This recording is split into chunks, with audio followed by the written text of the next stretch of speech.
اور ہوا مولا وہاں بھی مولا کہا، یہاں بھی مولا کہا۔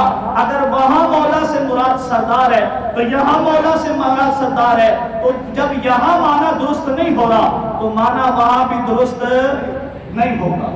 اس سے اگلی بات بھی سمجھیں کہ ملنگ اذان دیتا ہے اشہد ان علی ولی اللہ، کیا معنی ہے کہ بے شک میں گواہی دیتا ہوں کہ علی اللہ کا سردار ہے۔ علی اللہ کا ہو سکتا ہے؟ ہو سکتا ہے؟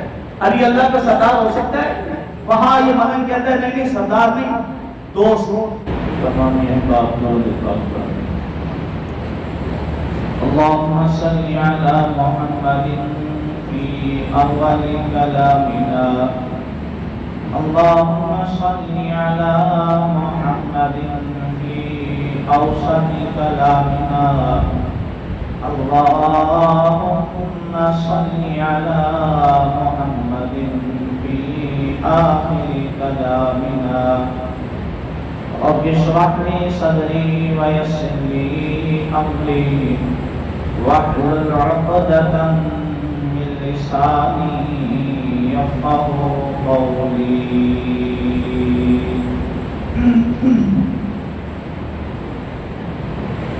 انتہائی واجب احترام، قابل صد احترام، معزز مکرم محترم وقار بھائیوں، بزرگوں، عزیز ساتھیوں اور دوستوں،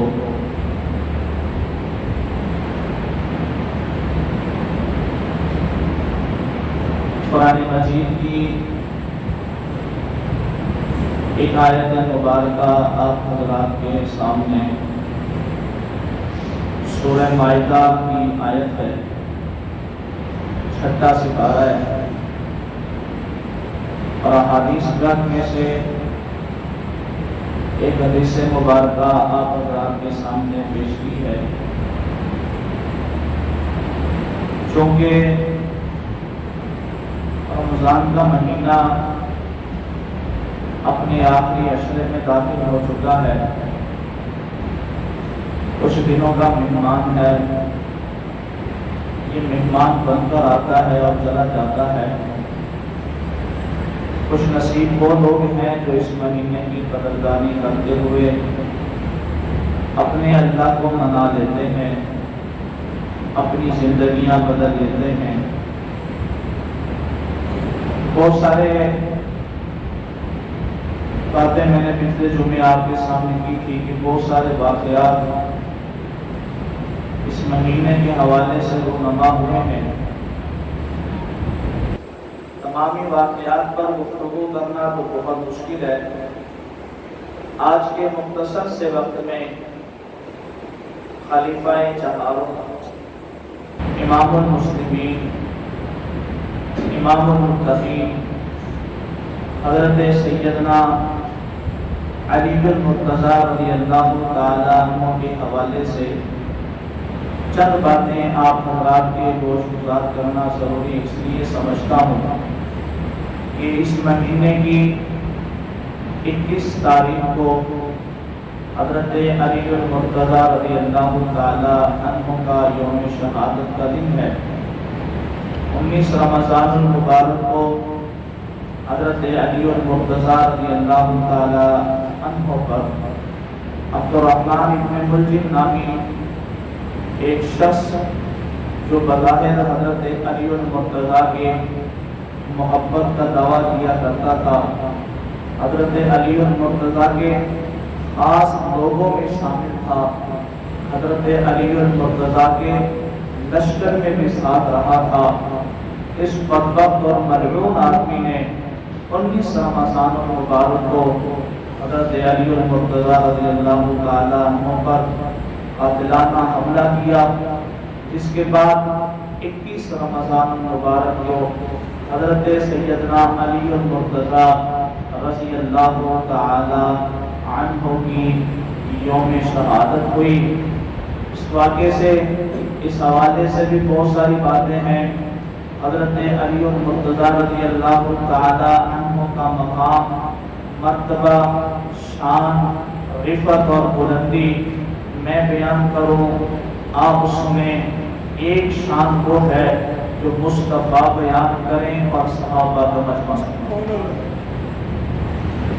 اور حضرت علی المرتضیٰ رضی اللہ تعالی عنہ کو پہلے میں یہ وضاحت کر دوں کہ حضرت علی المرتضیٰ رضی اللہ تعالی عنہ کو ہم مانتے ہیں اور حضرت علی المرتضیٰ رضی اللہ تعالی عنہ کی بھی ہم مانتے ہیں۔ بہت سارے لوگ ہیں جو اس بات کا جو ہے وہ بڑے ہی تکرار کے ساتھ کرتے ہیں کہ جی ہم حضرت علی کے ماننے والے ہیں، ہم چاہنے والے ہیں۔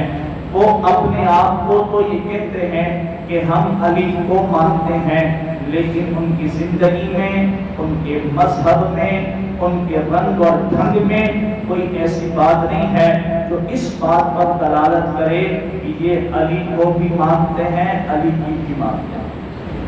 لیکن ہم الحمدللہ اہل سنت والجماعت حضرت علی المرتضیٰ کو اسی طریقے پر مانتے ہیں جس طریقے پر ہمارے نبی نے بتایا اور صحابہ نے اس پر عمل کیا۔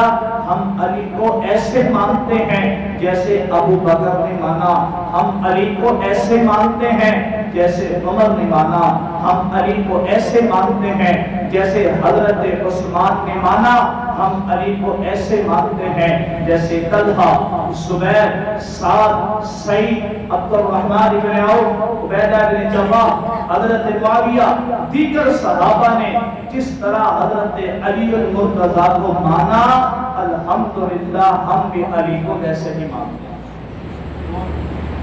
علی المرتضیٰ رضی اللہ تعالی عنہ کا مقام، اگر میں ایک ایک صحابی کی نظر میں علی کا مقام بتانا شروع کروں تو میرے سامنے ایک صحابہ کی فہرست ہے جو حضرت علی المرتضیٰ کو صرف مانتے نہیں ہیں بلکہ ماننے کا حق ادا کر دیتے ہیں۔ حضرت ابو بکر صدیق رضی اللہ تعالی عنہ کے بارے میں علماء نے لکھا ہے، روایات میں آیا ہے، حضرت علی کا مقام سیدنا ابو بکر صدیق کی نگاہ میں ایسا تھا کہ جس کی کوئی مثال نہیں ملتی۔ اللہ کے نبی صلی اللہ علیہ وسلم کی بیٹی اور آخری بیٹی حضرت سیدہ خاتون جنت رضی اللہ تعالی عنہا جب جوان ہو گئی تو اللہ کے نبی صلی اللہ علیہ وسلم کو اپنی بیٹی کے نکاح کی فکر لاحق ہو گئی۔ اب یہ فطرتی چیز ہے کہ جب اولاد جوان ہو جایا کرتی ہے تو ماں باپ فکر مند ہو جایا کرتے ہیں، اور کوئی جو سلجھا ہوا اور بصیرت والا آدمی کسی شخص کو دیکھتا ہے تو دیکھتے ہی پہچان جاتا ہے کہ یہ پریشان ہے اور اس کی پریشانی کی وجہ کوئی اور نہیں ہے، اپنے بچوں کے رشتوں کے حوالے سے پریشان ہے۔ تو جب اللہ کے نبی صلی اللہ علیہ وسلم کی بیٹی جوان ہوئی، جناب نبی کریم صلی اللہ علیہ وسلم کو فکر لاحق ہوئی تو سیدنا ابو بکر صدیق رضی اللہ تعالیٰ عنہ سمجھ گئے کہ رسول اللہ صلی اللہ علیہ وسلم کو اپنی بیٹی کی نکاح کی فکر لاحق ہو گئی ہے۔ چنانچہ حضرت ابو بکر صدیق رضی اللہ تعالیٰ عنہ نے اپنے طور پر تمام صحابہ میں نظریں دوڑائی، اور نظریں اس لیے دوڑائی کہ کس صحابی کو میں انتخاب کروں، کون سا ایسا صحابی ہے جو نبی کا داماد بننے کے قابل ہو، جو نبی کی لخت جگر کا شوہر بننے کے قابل ہو۔ چنانچہ ابو بکر نے نظریں دوڑائی، صحابہ کو دیکھا، صحابہ کو دیکھتے دیکھتے ابو بکر کی نظر علی المرتضیٰ پر آ کر کے رک گئی۔ حضرت ابو بکر چلے ہیں، حضرت علی کے پاس آئے ہیں اور حضرت علی سے کہا کہ اللہ کے نبی اپنی بیٹی کے لیے مناسب رشتہ تلاش کر رہے ہیں۔ اے علی، میں نے تمام صحابہ میں دیکھ لیا لیکن تجھ سے بہتر ابو بکر کی نظروں میں کوئی آ ہی نہیں سکتا۔ یہ ابو بکر علی سے کہہ رہے ہیں، اور علی کو اس چیز پر تیار کر رہے ہیں کہ تو جا اور جا کر کے نبی علیہ السلام سے بیٹی کا رشتہ مانگ لے، اپنے آپ کو پیش کر دے۔ چنانچہ حضرت سیدنا ابو بکر صدیق رضی اللہ تعالی عنہ نے جب یہ جملہ حضرت علی سے کہا، حضرت علی المرتضیٰ کو جب اس بات پر تیار کیا، تو پھر حضرت ابو بکر کے ذہن میں ایک اور سوال پیدا ہو گیا کہ میں نے علی المرتضیٰ کو رشتہ لینے کے لیے تیار تو کر لیا ہے، لیکن کہیں یوں نہ ہو کہ علی المرتضیٰ اپنی تنگ دامنی کی وجہ سے، اپنی کمزوری کی وجہ سے، ناداری اور مفلسی کی وجہ سے نبی علیہ السلام کی بیٹی کا رشتہ مانگنے سے کترا جائے، خاموش ہو جائے، یہ سوچ کر کہ میرے پاس تو کچھ ہے نہیں، میں کس چیز کے بدلے یا میں نبی کی بیٹی کو مانگوں گا، میرے پاس نہ گھر ہے، نہ در ہے، نہ مال ہے، کچھ بھی نہیں۔ حضرت ابو بکر کے ذہن میں یہ سوال آیا، فوراً حضرت عمر کے پاس گئے اور حضرت عمر سے جا کر کے مشورہ کیا کہ میں نے اس طرح حضرت علی کو تیار تو کر لیا ہے، لیکن علی المرتضیٰ کی تنگ دامنی کی وجہ سے ہو سکتا ہے علی رشتہ نہ مانگے، ہو سکتا ہے علی نبی کے پاس نہ جائیں، ہو سکتا ہے علی شرما جائیں، ہو سکتا ہے علی خاموش ہو جائیں، کیوں نہ ہم اس کا کوئی حل نکالیں۔ تو وہ بھی عمر تھا، حضرت عمر آئے اور آ کر کے کہا، اے ابو بکر پریشان ہونے کی بات نہیں ہے، اس بات کے لیے آپ نے علی کو تیار کر لیا، اب ہم دونوں علی کے پاس جاتے ہیں اور علی کو یقین دلاتے ہیں کہ رشتہ مانگنا علی تیرا کام ہے، تیری شادی کے سارے خرچے اٹھانا ابو بکر اور عمر کا کام ہے۔ یہ صرف باتیں نہیں ہیں، یہ روایات ہیں، یہ کتابوں میں موجود ہے کہ حضرت علی المرتضیٰ کا نکاح اور رشتہ کس طرح سے ہوا۔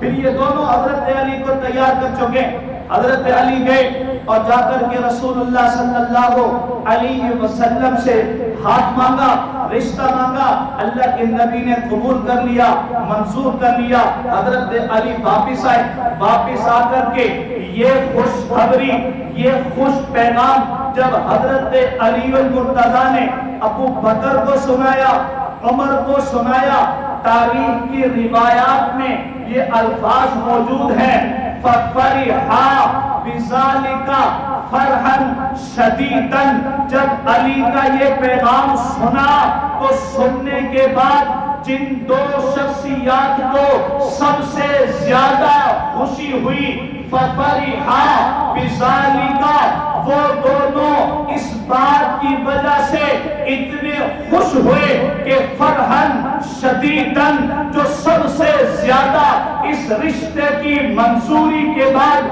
خوشی ہوئی تو ایک ابو بکر ہے، ایک عمر ہے، جس کو علی کے رشتے کے بعد سب سے زیادہ خوشی ہو رہی ہے۔ یہ محبت ہے کہ نہیں ہے؟ یہ پیار ہے کہ نہیں ہے؟ یہ محبت کی باتیں کیوں نہیں بتاتے ہو؟ یہ الفت اور پیار کی باتیں کیوں نہیں بتاتے ہو؟ ہمیشہ نفرتوں اور لڑائیوں والی باتیں بتاتے ہو۔ علی کا بیک گراؤنڈ کیوں نہیں بتاتے؟ علی کی شادی کیوں نہیں بتاتے؟ حضرت علی المرتضیٰ رضی اللہ تعالی عنہ کا یہاں رشتہ طے ہو گیا، اللہ کے نبی نے قبول کر لیا۔ میں بات کو مختصر کرتا ہوں۔ نکاح کا وقت ہوا، اللہ کے نبی صلی اللہ علیہ وسلم کی خادم ہے حضرت انس بن مالک رضی اللہ تعالیٰ عنہ، 10 سال تک رسول اللہ صلی اللہ علیہ وسلم کی خدمت کی ہے۔ اللہ کے نبی نے حضرت انس کو کہا، آج میں اپنی بیٹی کا نکاح کرنا چاہتا ہوں، جاؤ بلا کر کے لا۔ انس بلا کر کے لا، ادعو، بلا کر کے لا۔ یا رسول اللہ کسے بلانا ہے؟ باراتی کون ہوں گے؟ اس شادی میں شرکت کون کریں گے؟ مہمان کون ہوں گے؟ گواہ کون ہوں گے؟ آئیں گے کون؟ اللہ کے نبی نے فرمایا، اے انس بلا کر لا ابا بکر و عمر و عثمان و علی و طلحہ و زبیر وَبِمِثْلِ عَدَدِهِمْ مِنَ الْأَنصَارِ، اور 6 یہ ہو گئے، اور 6 انصار میں سے بلا کر لا۔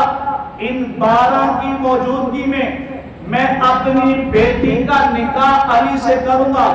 اب ذرا توجہ کرنا، اللہ کے نبی کی بیٹی کی شادی ہو رہی ہے اور دلہا حضرت علی ہے، لیکن حضرت علی کو اللہ کے نبی نے بلانے میں الگ ذکر نہیں کیا، بلکہ حضرت انس کو بولا کہ جا کر کے بلا، اب جو نام لیے ہیں ان ناموں کی ترتیب دیکھ لو۔ سب سے پہلا نام ابو بکر کا ہے، اس لیے کہ پہلا خلیفہ ابو بکر نے بننا تھا۔ دوسرا نام عمر کا ہے، دوسرا خلیفہ عمر نے بننا تھا۔ تیسرا نام عثمان کا ہے، تیسرا خلیفہ عثمان نے بننا تھا۔ چوتھا نام علی کا لیا۔ میں نے کہا یا رسول اللہ، یہاں تو علی کی شادی ہے، دلہا بھی علی ہے، بارات علی کی وجہ سے آئے گی، نام پہلا علی کا ہونا چاہیے تھا، لیکن لسان نبوت مجھے بتاتی ہے جو پہلے نمبر پر آئے گا نام بھی پہلا اسی کا آئے گا، جو پہلا منتخب ہوگا نام پہلا اسی کا ہوگا۔ اب یہ 12 کی 12 بارات گئی۔ اب حضرت علی المرتضیٰ رضی اللہ تعالی عنہ کے پاس حق مہر ادا کرنے کے لیے پیسے نہیں ہیں۔ حضرت علی کے پاس ایک زرہ تھی، بڑی شاندار اور بڑی قیمتی زرہ۔ حضرت علی گھر سے نکلے کہ چلو زرہ بیچتا ہوں، اس کے عوض جو مجھے پیسے ملیں گے میں اس کا حق مہر ادا کروں گا۔ گھر سے باہر نکلے، حضرت عثمان ملے۔ علی کہاں کو جا رہے ہو؟ میرے پاس پیسے نہیں ہیں، درہم نہیں ہے، میں نے حق مہر ادا کرنا ہے۔ اچھا پھر کیا ہے؟ یہ زرہ بیچ رہا ہوں۔ حضرت عثمان نے کہا یہ زرہ مجھے دے دو۔ کتنے میں بیچو گے؟ 400 درہم میں۔ حضرت عثمان نے حضرت علی المرتضیٰ سے زرہ خرید لی، سودا ہو گیا۔ زرہ حضرت عثمان نے خرید لی، درہم حضرت علی کو دے دیے۔ میں بتانا یہ چاہ رہا ہوں کہ صحابہ کی نظروں میں علی کا مقام کیا ہے۔ اب حضرت علی نے درہم لیے، لے کر کے مڑنے لگے۔ جو ہی مڑے حضرت عثمان نے پھر بلایا، علی ادھر آ۔ علی آئے، حضرت عثمان نے کہا یہ درہم آپ کے، میں نے یہ زرہ خرید لی، اب یہ زرہ میں ہدیۃً آپ کو تحفے میں دے رہا ہوں، یہ میری طرف سے آپ کو قبول ہے۔ اب ایک بندہ سوال کرتا ہے کہ جب حضرت عثمان نے وہ زرہ واپس ہی دینی تھی، خریدی کیوں ہے؟ ویسے ہی کہہ دیتے یار یہ زرہ تو اپنے پاس رکھ، یہ کیوں بیچ رہا ہے؟ یہ 400 درہم میں تجھے دے دیتا ہوں، یہ تو پیسے لے جا کے آپ میں ادا کرتے، زرہ تو نہ بیچ۔ تو یوں بھی تو حضرت عثمان کر سکتے تھے نا، پھر حضرت عثمان نے زرہ خریدی کیوں؟ میں نے کہا یہ بڑی نکتے کی بات ہے۔ حضرت عثمان کے حیا سے اللہ کے فرشتے بھی جو ہے شرم چھایا کرتے تھے، اتنا حیا تھا۔ تو یہ حضرت عثمان کی وجہ، اس کی وجہ یہ ہے کہ حضرت عثمان اگر زرہ خریدے بغیر اپنی طرف سے علی کو پیسے دیتے تو علی المرتضیٰ ان پیسوں کو جا کے حضرت فاطمہ کا حق مہر بنا دیتے۔ حضرت عثمان کو یہ بات گوارا نہیں آئی کہ بیٹی علی کی ہو، بیٹی نبی کی ہو، دلہا علی ہو اور حق مہر میرے پیسوں سے بنے، یہ عثمان کو گوارا نہیں ہے۔ پہلے زرہ خریدی ہے، ان پیسوں پر علی کو مالک بنایا ہے، اب جو حق مہر ادا ہو رہا ہے حضرت فاطمہ کا، یہ عثمان کے پیسوں سے نہیں، یہ علی کے اپنے پیسوں سے ادا ہو رہا ہے۔ حضرت عثمان کو اتنا بھی گوارا نہیں ہے کہ نبی کی بیٹی ہو اور حق مہر کے پیسے کسی تیسرے بندے کے ہوں، نہیں نہیں نہیں، حق مہر کے پیسے علی اپنے پیسوں سے ادا کرے، حق مہر اپنے مال سے دے۔ اس لیے حضرت عثمان نے وہ زرہ خریدی، پھر ہدیۃً واپس کی۔ تو آپ اندازہ کریں نبی کی بیٹی کا مقام ابو بکر تو ابو بکر حضرت عثمان کے دل میں کتنا ہے۔ پھر یہ بھنگی، پھر یہ مولانا اور موالی کہتے ہیں کہ انہوں نے جناب حضرت فاطمہ کو حق نہیں دیا۔ میں نے کہا تو حق کی بات کر رہے وہ اتنے احتیاط رکھتے ہیں کہ کہیں یوں نہ ہو کہ کل کو کسی موڑ پر حضرت فاطمہ کے دل میں یہ بات آ جائے کہ میرا جو حق مہر ہے وہ علی کے پیسوں سے نہیں عثمان کے پیسوں سے تھا، اس لیے حضرت عثمان نے پہلے ان پیسوں پر علی کو مالک بنایا، پھر ان پیسوں کو حضرت علی نے حضرت فاطمہ کا حق مہر بنایا۔ تو یہ سراسر محبت کی دلیل ہے۔ یہاں الفتیں ہیں، قرابتیں ہیں، محبتیں ہیں، کوئی انتشار نہیں ہے۔ اور اس سے بڑی بات میں آپ کو یہ بتاؤں، آپ کے ملک کا صدر جب کہیں دوسرے ملک کے دورے کے لیے جاتا ہے تو اپنا قائم مقام کسی کو بنا کے جاتا ہے کہ نہیں جاتا؟ بولو، کیونکہ ملک کو بغیر صدر کے نہیں چھوڑنا چاہیے، قائم مقام کوئی نہ کوئی ہوتا ہے۔ اب ملنگ کہتے ہیں کہ علی اور ابو بکر کی دشمنی تھی، ملنگ کہتے ہیں علی اور عمر کی دشمنی تھی، لیکن اب میں تجھے بتاؤں، جا کتابیں پڑھنا تیرا کام ہے، جا روایات کو اٹھا، لکھا ہوا ہے کہ جب حضرت عمر منصب خلافت پر آئے، اور اس سے پہلے یہ بات بھی سمجھیں کہ جب کوئی صدر کسی دوسرے ملک میں جاتا ہے تو اپنا قائم مقام اسی کو بنا کر جاتا ہے جس پر اعتماد ہو، جس پر یقین ہو، جس پر بھروسہ ہو، جو قابل اعتماد ہو۔ یوں نہ ہو کہ وہ باہر چلا جائے، یہ ساری گیم پلٹ دے، یہاں تختوں پر قبضہ ہو جائے، یہاں جو مسند پر قبضہ ہو جائے۔ ایسا نہیں ہوتا۔ آج 1400 سال کے بعد اگر کوئی صدر باہر جاتا ہے تو اعتماد والے بندے کو قائم مقام بنا کر کے جاتا ہے، لیکن جب حضرت عمر مسند خلافت پر آئے، جب مدینے سے باہر کسی جنگ کے حوالے سے حضرت عمر جایا کرتے تھے تو اپنے مسند پر اپنا قائم مقام اگر کسی شخصیت کو بنایا کرتے تھے تو علی المرتضیٰ کو بنایا کرتے تھے۔ یہ محبت نہیں ہے، یہ اعتماد نہیں ہے۔ اگر تو کہتا ہے کہ حضرت عمر نے حضرت علی کی خلافت چھینی، پھر میرا سوال یہ ہے کہ جب حضرت عمر جاتے تھے پیچھے سے حضرت علی اس خلافت کا تختہ کیوں نہیں الٹتے تھے؟ الٹ سکتے تھے نا، خود والی ہیں، خود قائم مقام ہے، ساری انتظامی امور حضرت علی کے ہاتھ میں، لیکن علی کی وفا کے کیا تذکرے۔ جب حضرت عمر پر آتے حضرت علی ایک ایک چیز کا حساب دیتے اور حضرت عمر کی خلافت حضرت عمر کے حوالے کرتے، اور پھر وہاں سے اٹھ کر کے اپنی وہ جو مشیر والی سیٹ تھی، وہ جو حضرت علی کی قاضی القضہ والی سیٹ تھی، اسی سیٹ پر جا کر کے بیٹھ جاتے۔ کبھی حضرت عمر کے 10 سالہ اس دور خلافت میں حضرت علی نے نہیں کہا کہ یہ تو میرا حق تھا، میں قبضہ کروں یا میں تختہ الٹ دوں۔ تو پتہ چلتا ہے یہ ملنگ کی اپنی باتیں ہیں، یہ ملنگ کی اپنی کہانیاں ہیں، یہ ملنگ کے اپنے قصے ہیں۔ ان کے درمیان میں نہ کوئی نفرت تھی، نہ کوئی عداوت تھی، نہ کوئی بغض تھا، نہ کوئی لڑائیاں تھی۔ یہاں تو پیار اور محبت ہے، یہاں تو شیر اور شکر ہے، یہاں تو علی المرتضیٰ اتنا احترام کرتے ہیں کہ بیٹے علی کے نام ابو بکر کا، بیٹا علی کا نام عمر کا، بیٹا علی کا نام عثمان کا، پر پوتا پوتا علی کا تو نام امیر معاویہ کا۔ یہاں تو محبت ہے، یہاں تو پیار ہے۔ حضرت علی المرتضیٰ رضی اللہ تعالی عنہ وہ صحابی رسول ہیں۔ میں نے ایک آیت آپ کے سامنے پڑھی، یا ایھا الرسول بلغ ما انزل الیک من ربک وان لم تفعل فما بلغت رسالتہ۔ یہ آیت مدینہ المنورہ میں نازل ہوئی، یہ آیت رات کے وقت میں نازل ہوئی۔ اللہ کے نبی کو حکم دیا اللہ نے، اے محبوب جو باتیں ہم آپ تک پہنچا رہے ہیں آپ انہیں آگے پہنچائیے، جو پیغام ہم دے رہے ہیں آپ انہیں آگے پہنچائیے۔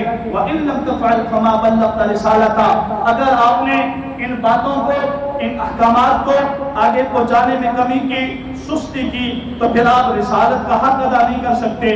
وَاللَّهُ يَعْصِمُكَ مِنَ النَّاسِ۔ اللہ تعالیٰ آپ کی حفاظت کریں گے لوگوں سے۔ ابھی جب یہ آیت نازل ہوئی تو اللہ کے نبی صلی اللہ علیہ وسلم اس آیت کے نازل ہونے سے پہلے اپنے اوپر پہرے دار کھڑے کیا کرتے تھے۔ کچھ صحابہ پیرا دیا کرتے تھے، نبی کی پاسبانی کیا کرتے تھے، نبی کے اوپر چوکیداری کیا کرتے تھے۔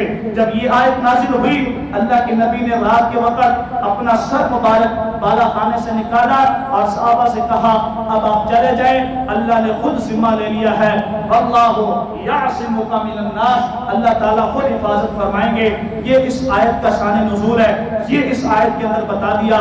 لیکن ایک مرنگ کے فرقے نے اس آیت کے تحت اس بات کو ثابت کرنے کی کوشش کی کہ اس آیت سے حضرت علی المرتضی رضی اللہ تعالیٰ عنہ کی خلافت ثابت ہے، اور خلافت بھی بلا فصل ثابت ہے، حضرت علی کی امامت ثابت ہے۔ وہ کیسے؟ وہ کہتے ہیں جی وہ ایسے کہ حجۃ الوداع کے موقع پر جب حج ختم ہوا، حاجی جانے لگے، تو اللہ کے نبی صلی اللہ علیہ وسلم جب وہاں سے واپس مدینہ المنورہ واپس آنے لگے، کچھ حاجی جو مدینہ کے اطراف کے تھے اللہ کے نبی کے ساتھ تھے۔ غدیر خم کے موقع پر یہ آیت نازل ہوئی اور جبرائیل آئے اور آ کر کے کہا کہ حضرت علی کے خلافت کا آپ اعلان کریں، حضرت علی کی امامت کا اعلان کریں۔ اب اگر آپ نے یوں نہ کیا، حضرت علی المرتضی کی خلافت کا اعلان نہ کیا، اور حضرت علی المرتضی کی خلافت کا اعلان آپ کو کرنا پڑے گا، تو وہ لکھتے ہیں کہ اللہ کے نبی نے کہا نہیں میں خلافت کا اعلان نہیں کروں گا، یہاں خون خرابہ ہوگا، مسلمان آپس میں لڑیں گے، تلواریں چلیں گی۔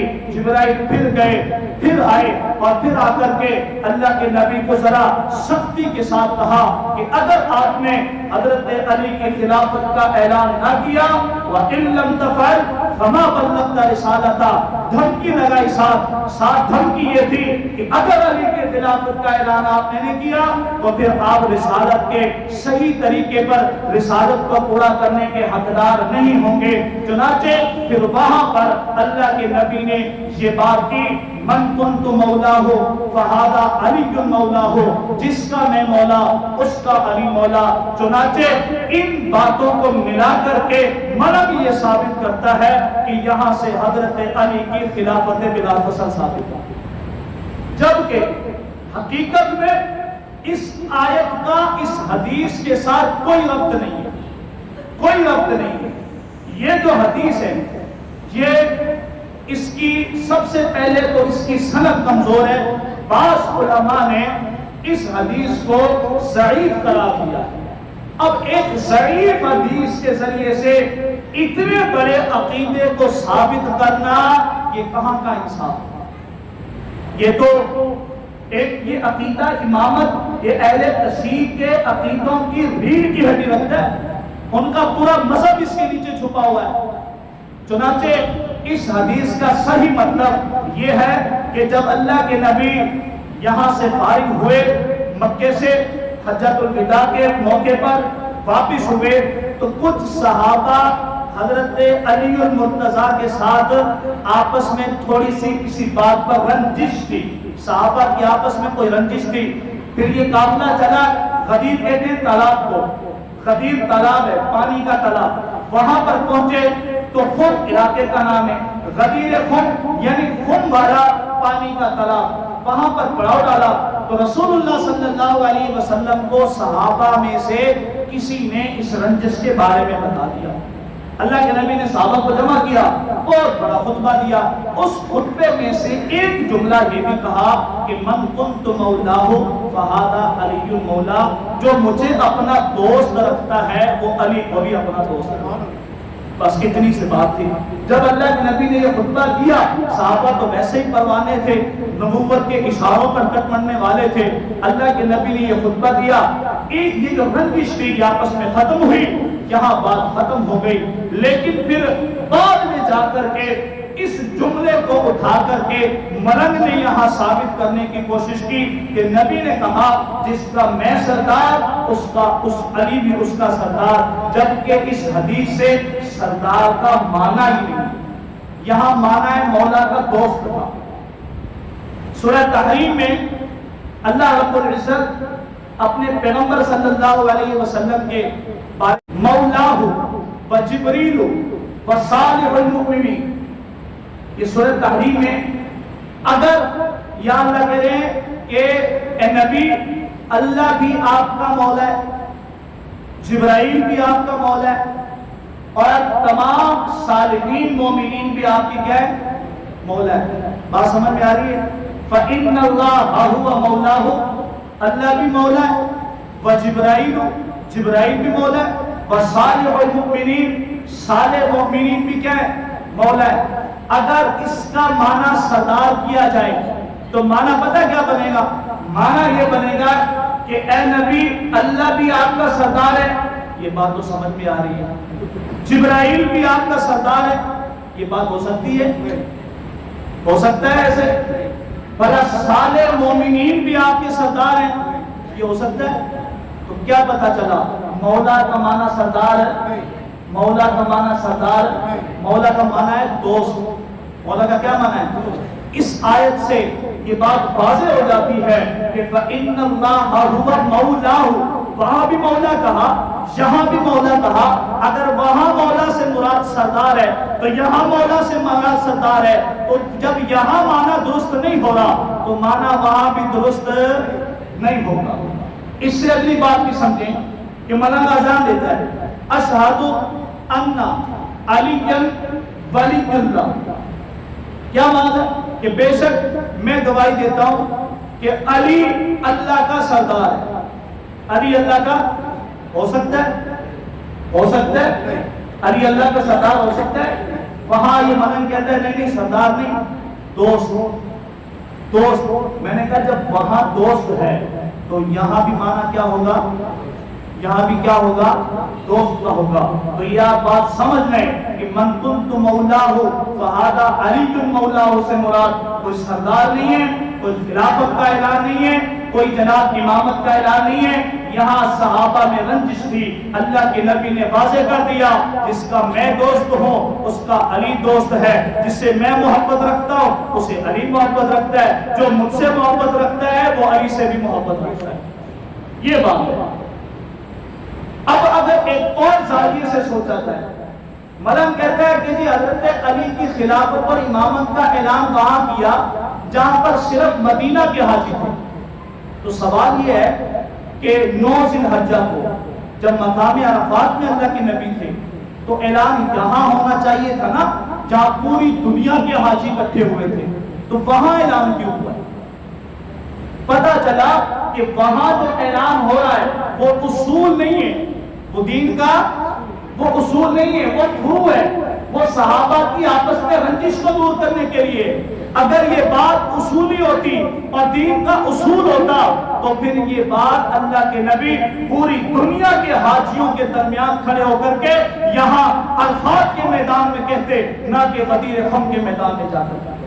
اور اس سے آگے بات یہ سمجھیں کہ الیوم اکملت لکم دینکم واتممت علیکم نعمتی ورضیت لکم الاسلام دینا، یہ آیت بھی اس حج کے موقع پر مکہ مکرمہ میں نازل ہوئی، اور یہ آیت بتاتی ہے الیوم اکملت لکم، آج کے دن تمہارا دین کیا ہو گیا؟ پورا ہو گیا۔ اب اگر دین پورا ہو گیا ہے، یہ آیت نازل ہو رہی ہے 9 ذی الحجہ کو، اور یہ جو من کنت مولاہ فہذا علی مولا یہ اعلان ہو رہا ہے 18 ذی الحجہ کو، تو پتہ چلا کہ دین 9 ذی الحجہ کو پورا ہو گیا تھا، سارے احکام پورے ہو چکے تھے۔ اب وہاں جو اعلان ہوا ہے وہ دین کا اصول نہیں ہے، وہ فروعی بات تھی، وہ صحابہ کی آپس میں بات تھی جو نبی نے حل کر دی۔ اس حدیث سے، اس آیت سے نہ تو علی کی خلافت ثابت ہے نہ علی کی امامت ثابت ہے۔ بات سمجھ میں آ رہی ہے کہ نہیں آ رہی؟ اس لیے یہ جو چکر دیتے ہیں کہ جی یوں ہو جائے تو یوں ہے، یہاں یوں ہے، یہ ساری ان کی منگھڑت روایات اور باتیں ہیں۔ صحابہ کا آپس میں اختلاف نہیں تھا، یہ پیار تھا، اور پیار اور محبت میں رہتے تھے، جہاں الفتیں تھی یہاں محبتیں تھی۔